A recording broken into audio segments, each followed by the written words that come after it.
옛말에 인생에는 세 번의 기회가 찾아온다고 합니다. 근데 이 말은 반드시 세 번의 기회가 온다는 말이 아니라 인생의 중요한 순간이 왔을 때 그 중요한 순간에 그 기회를 놓치지 말라는 의미 말입니다. 오늘 본문의 말씀은 소망 없이 살았던 바디메오에게 나사렛 예수가 자신이 살고 있는 그 동네에 나타났다는 소문을 듣고 이 바디메오는 이제 나사렛 예수를 찾아가 그를 통해 눈을 뜨게 되고 결국은 그 은혜를 입게 된다는 이야기입니다. 그런데 바디메오가 나사렛 예수라는 소식을 듣고 그를 찾아가 눈을 뜨게 되었다는 그 이야기 속에 바디메오는 어떻게 예수를 알고 있었을까요? 자, 예수님은 이 땅에 오셔서 많은 사역들을 하셨는데 예수님의 사역은 세 가지였습니다. 가르치시고 고치시고 하나님 나라의 일을 선포하셨습니다. 하나님 나라의 일을 선포하시며 복음을 선포하시기 위해 하나님의 나라의 일을 가르치시고 또 가르치신 것만 하지 않으시고 고치셨습니다. 병든 자를 고치시고 죽은 자까지도 살리셨습니다. 그렇다면 세상 사람들에게 관심이 되고 세상 사람들에게 바라고 원했던 것이 무엇일까요? 예수님만 만나면 나의 병이 치유될 수 있다라는 그 확신 때문에 많은 무리들이 예수님을 따랐던 것입니다. 또 물고기 2마리와 보리떡 5개로 5,000명을 먹이고도 먹을 것이 12강줄이나 남았던 그 사건은 많은 사람들에게 굉장한 소문으로 회자가 되었을 것입니다. 즉 예수님 곁에만 있으면 아프지도 않고 굶지도 않고 내가 평생 평안하게 삶을 살아갈 수 있겠구나. 누구 때문에? 예수님 때문에라고 사람들은 생각하였을 것입니다. 그래서 예수님을 찾아 많은 사람들이 모여들었을 것입니다. 그 소식을 오늘 바디메오도 듣게 되었고 오늘 그 바디메오에게 예수님께서 자신이 살고 있는 지역으로 지나간다는 소식을 듣게 되었을 때 바디메오는 어땠을까요? 당장 뛰어가 예수님의 옷자락이라도 잡고 간구하고 싶었겠죠. 체면이 문제가 아니었습니다. 자, 내가 죽을 병에 걸려 있는 사람에게 그 병을 고쳐주기만 한다면 무엇이 문제가 되겠습니까? 사실 이런 것 때문에 이단들이 판을 치고 있는 것도 사실입니다. 병을 고쳐준다, 무엇을 낫게 해준다는 그 이유로 모든 것들을 갈취하고 그 사람의 마음까지도 갈취하는 이단들이 이러한 인간의 마음을 현혹시키고 있는 것입니다.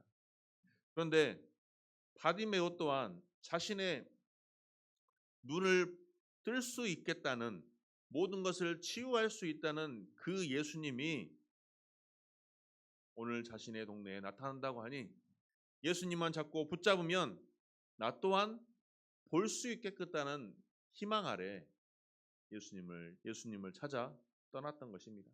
그리고 외쳤습니다. 오늘 바디메오가 예수를 향해 외쳤던 말씀이 무엇인가요? 본문 47절 말씀입니다. 본문 47절 보면 나사렛 예수시란 말을 듣고 소리 질러 이르되 다윗의 자손 예수여 나를 불쌍히 여기소서 하거늘. 그런데 이 대목에서 우리가 생각해 볼 것이 있습니다. 바디메오는 현재 어떻습니까? 눈이 보이지 않습니다. 눈이 보이지 않으니 누가 예수님이란 것을 알 수 있을까요? 모릅니다. 그러니 어쩌야 돼요?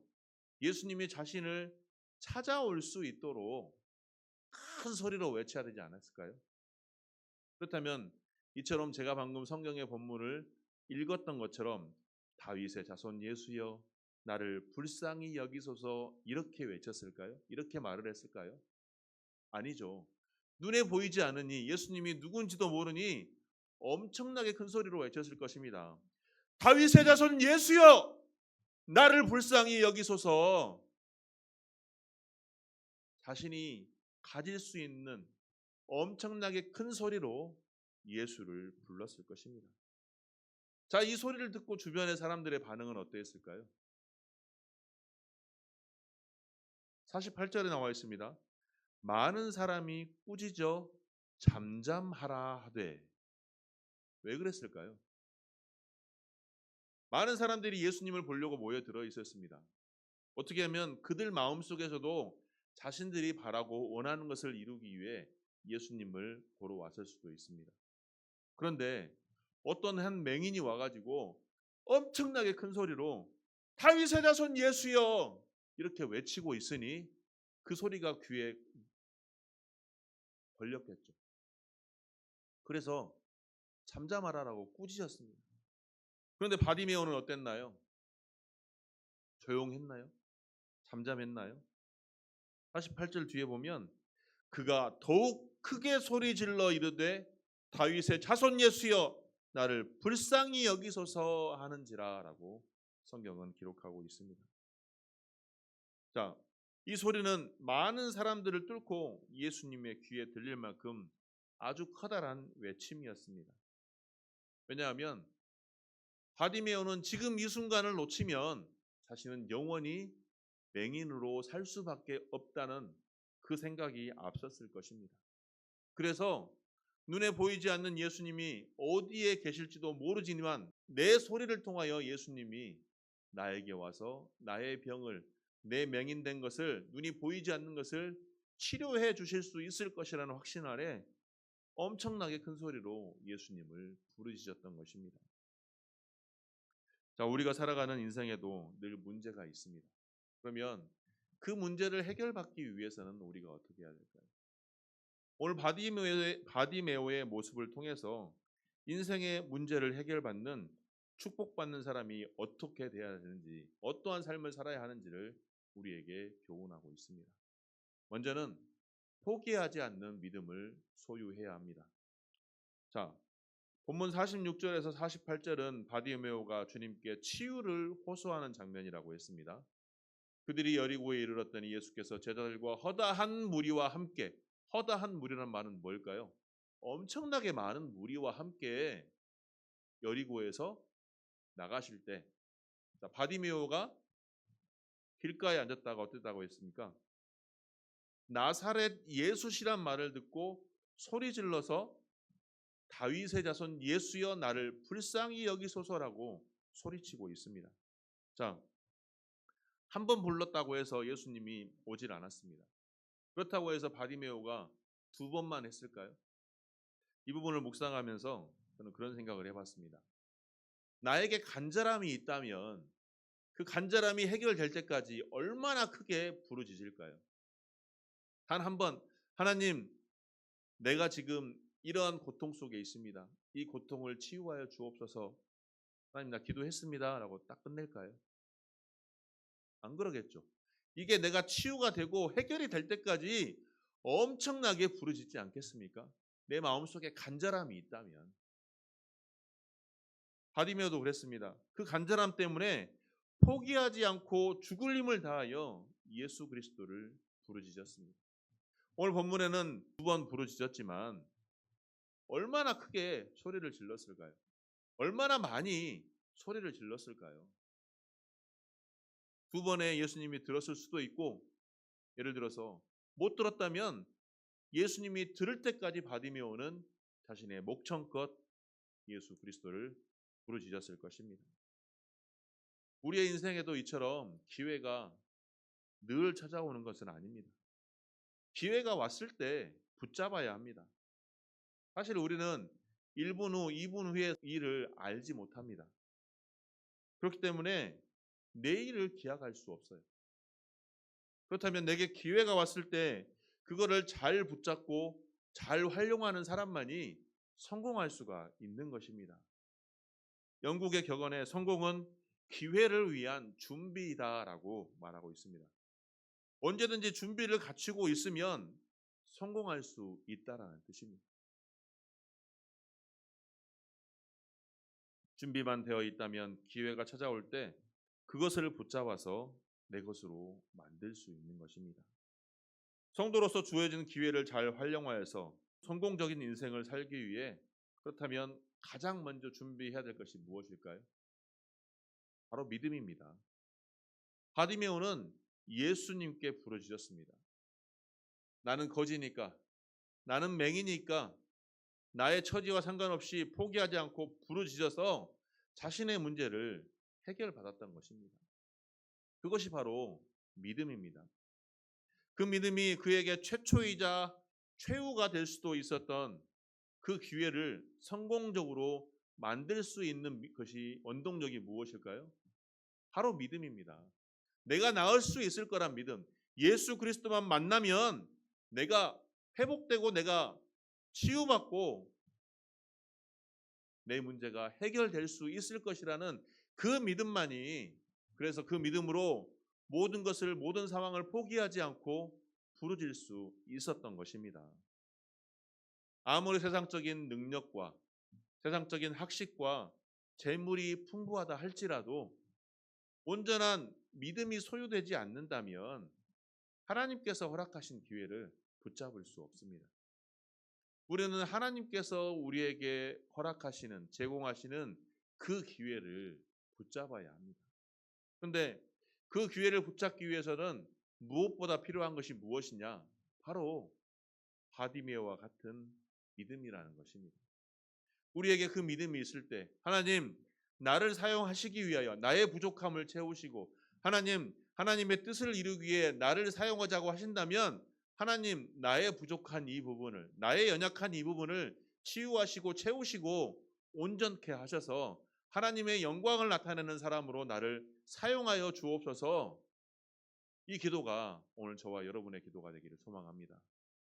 사무엘상 17장 45절에서 47절 말씀을 보면 다윗이 블레셋 사람에게 이르되 너는 칼과 창과 단창으로 내게 나아오거니와 나는 만군의 여호와의 이름 곧 내가 모욕하는 이스라엘 군대의 하나님의 이름으로 내게 나아가노라. 오늘 여호와께서 너를 내 손에 넘기시리니 내가 너를 쳐서 내 목을 베고 블레셋 군대의 시체를 오늘 공중의 새와 땅의 들짐승에게 주어 온 땅으로 이스라엘 하나님이 계신 줄 알게 하겠고 또 여호와의 구원하심이 칼과 창에 있지 아니함을 이 무리에게 알게 하리라. 전쟁은 여호와께 속한 것이니 그가 너희를 우리 손에 넘기시리라. 아멘. 인간적인 시선으로 봤을 때 다윗과 골리앗의 싸움이 말이나 될까요? 말이 안 됩니다. 그런데 다윗은 어떻습니까? 오직 하나님을 의지하며 하나님께 모든 것을 맡겨드리며 나아갔던 것입니다. 하나님을 의지한 그 믿음이 골리앗을 쓰러뜨리고 승리로 이끌었던 것입니다. 우리의 삶 속에 나의 믿음이 연약하다고 하여 나는 할 수 없습니다라고 이러한 좌절 섞인 말을 하는 것이 아니라 하나님이 함께 하시니 내가 할 수 있습니다. 내게 능력 주시는 자 안에서 내가 모든 것을 할 수 있느니라라고 빌립보서에서 말씀하는 것처럼 하나님께서 내게 능력 주시니 내가 못할 것이 무엇입니까? 하나님의 뜻을 나를 통하여 이루어 주옵소서. 내가 서 있는 이곳이 하나님의 뜻이 이루어지는 곳이 되게 하여 주옵소서라고 선포하며 나아갈 수 있는 저와 여러분이 되기를 소망합니다. 두 번째로 행함 있는 믿음을 소유해야 됩니다. 자, 믿음이 있습니다. 결단하였습니다. 하나님, 내가 할 수 있습니다. 하나님의 뜻을 이루겠습니다. 했지만 나아가지 않는다면, 행하지 않는다면 아무 소용이 없다는 것입니다. 오늘 바디메오는 예수님께 뛰어나갔습니다. 뛰어나갔기 때문에 치유받을 수 있었던 것입니다. 내 옛 생각, 잘못된 습관을 버리지 않으면 결코 앞으로 뛰어나갈 수 없습니다. 나아갈 수 없습니다. 출애굽한 제1세대 이스라엘 백성들이 왜 광야에서 죽었습니까? 바로 불순종과 불신앙 때문입니다. 애굽에서 종노릇했던 그 옛 습성을 버리지 못하고 여전히 하나님의 말씀에 순종하지 못하고 불신앙으로 일삼았던 그들은 결국 가데스 바네아에서 먹다 죽는 인생으로 끝나버렸습니다. 우리의 삶 속에도 여전히 찌들어 있는 잘못된 옛 습관들이 많이 있습니다. 그런데 그것들이 주님께 나아가는 걸림돌이 된다면 온전히 벗어버리고 내어버려야 합니다. 그것만이 주님께로 나아갈 수 있으며 주님께로 나아가는 자만이 하나님께서 허락하시는 그 기회를 붙잡을 수 있는 것입니다. 자, 바디메오는 뛰어 일어났다라고 하였습니다. 자, 맹인이 뛰어간다는 게 말이 될까요? 생각을 한번 해보십시오. 맹인은 걸어갈 때 어떻게 걸어갑니까? 지팡이를 짚고 앞길에 뭐가 있는지를 보면서 살피면서 걸어갑니다. 또 요즘에는 그 맹인 견이 있어서 이렇게 개를 따라서 가기도 하죠. 그런데 맹인이 뛰어갔다라는 말은 앞에 걸림돌이 있던 넘어질 수도 있는 어려운 상황, 힘든 상황에도 불구하고 그것과는 상관없이 나는 오직 예수님을 만나겠다는 그 일념 아래 뛰어갔다는 것입니다. 더듬더듬 기어가는 게 아니라 상황 살펴보면서 걸어가는 것이 아니라 계산하는 것이 아니라 모든 것 따지지 않고 직진하였다는 것입니다. 우리가 믿음을 지키려 할 때 걸림돌이 되는 것들이 너무나 많습니다.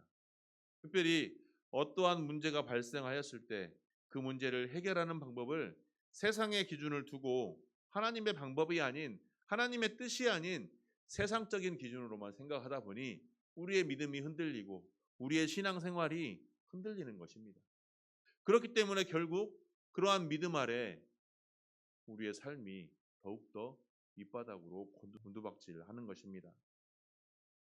하나님께서 할 수 있다라고 말씀하셨으니 그 할 수 있다는 믿음 아래 온전히 앞으로 전진하는 저와 여러분이 되길 소망합니다. 행함 있는 믿음의 자세로 나아갈 때 바디메오가 자신의 평생의 수건인 눈이 띄워졌던 것처럼 어떠한 상황 속에서도 흔들리지 않는 견고한 믿음 아래 발걸음을 더욱더 한 걸음 한 걸음 주님께로 나아가는 귀한 주님의 권속들이 되시기를 소망합니다. 세 번째로는 영의 눈으로 주님을 온전히 바라봐야 합니다. 자, 본문 52절 말씀을 보니까 주님의 은혜로 눈을 뜬 바디메오의 반응이 나옵니다. 자, 예수님께서는 가라, 내 믿음이 너를 구원하였느니라라고 말씀하셨습니다. 지금 무슨 말이에요? 예수님께서 너의 소원대로 이제 눈이 띄어졌으니 네 갈 길 가라 라고 말씀하셨던 것입니다. 하지만 바디메오는 어땠습니까? 내가 눈이 떠졌으니 내가 가고 싶은 대로 간 것이 아니라 주님을 따랐다라고 말하고 있습니다. 우리의 삶 가운데 여전히 우리는 내 갈 길로만 가고자 합니다. 내가 가고 싶은 곳으로만 가려고 합니다. 그러다 보니 어떻습니까? 영혼의 눈을 뜨지 못해서 내 가고 싶은 곳으로 가다 보니 늘 넘어지고 늘 좌절하고 늘 고통과 시련뿐인 인생인 것입니다. 왜? 우리는 여전히 우리의 죄로 인하여 영혼의 소경들이기 때문입니다. 영의 눈이 띄어지지 않는 바디메오와 다를 바 없는 인생이라는 것입니다. 육의 눈은 떠 있어서 세상은 볼 수 있지만 영의 눈이 소경이 되어서 여전히 어둠 속을 헤매고 있는 영혼의 맹인들인 것입니다. 그렇다면 우리의 눈을 뜨기 위해서는 어떻게 해야 될까요? 예수님께로 나아가야 한다는 것입니다. 주님께로 나아가 주님을 붙들고 바디메오가 소리쳤던 것처럼 다윗의 자손 예수여 나를 불쌍히 여기소서, 이 고백이 저와 여러분의 고백이 되어야 한다는 것입니다. 주님께서 바디메오의 눈을 뜨어주신 목적이 무엇이겠습니까? 세상적인 정욕을 따라 쫓으라고 그의 눈을 띄게 해주었을까요? 온전히 주님을 바라보며 하나님 나라를 위해 힘쓰고 전진하라라고 바디메오의 눈을 띄워주신 것입니다. 사랑하는 성도 여러분, 오늘 우리는 이 땅의 삶을 살아가면서 어떠한 삶을 쫓고 있습니까? 돈을 쫓고 있습니까? 명예를 쫓고 있습니까? 아니면 권력을 쫓고 있습니까? 이 땅의 많은 정치인들이 자신의 밥그릇을 위해 세상 사람들은 하나님의 나라도 세상 사람들도 전혀 안중이 없고 여전히 자신의 밥그릇만 쫓는 그러한 잘못된 위정자들이 너무나도 많습니다. 특별히 우리가 새로운 대통령을 뽑아야 할 때 우리의 눈이 먼저 영적으로 띄워져서 하나님을 온전히 섬길 수 있는 위정자들이 세워질 수 있도록 기도하는 우리가 되기를 소망합니다. 그래서 이 땅 이민족이 하나님의 뜻 가운데 하나님의 통치가 온전하게 이루어지는 나라가 되게 하기 위하여 더욱더 힘쓰며 기도하는 우리가 되기를 소망합니다. 지옥에서는 유명한 말이 있다고 합니다. 그 말은 바로 뒤에 걸을 붙인답니다. 예수 잘 믿을 걸. 포기하지 말 걸. 주저하지 말 걸. 주님만 바라볼 걸. 축복받을 수 있는 기회는 항상 오는 것이 아닙니다. 바디메오가 눈을 뜨고 예수의 제자가 됐던 축복을 받을 수 있었던 것은 어떠한 상황에서도 포기하지 않고 목청껏 주님을 부르짖어서 주님께 나아갔기에 구원받은 믿음이 있었기 때문입니다. 나의 여전히 남아있는 옛 습성을 버리지 못하고 여전히 주저주저 한다면 하나님께서는 기회를 우리에게 허락하지 않습니다.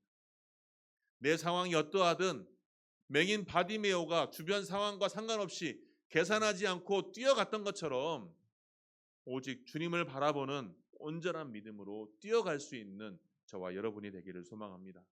세상 것을 쫓기보다 오직 하나님의 나라의 것을 쫓으며 계산하지 않는 믿음, 주저하지 않는 믿음, 포기하지 않는 믿음, 행함 있는 믿음으로 더욱더 하나님의 뜻을 이루며 하나님께서 베풀어 주시는 은혜와 복을 풍성히 받는 저와 여러분이 되시기를 주님의 이름으로 축원합니다.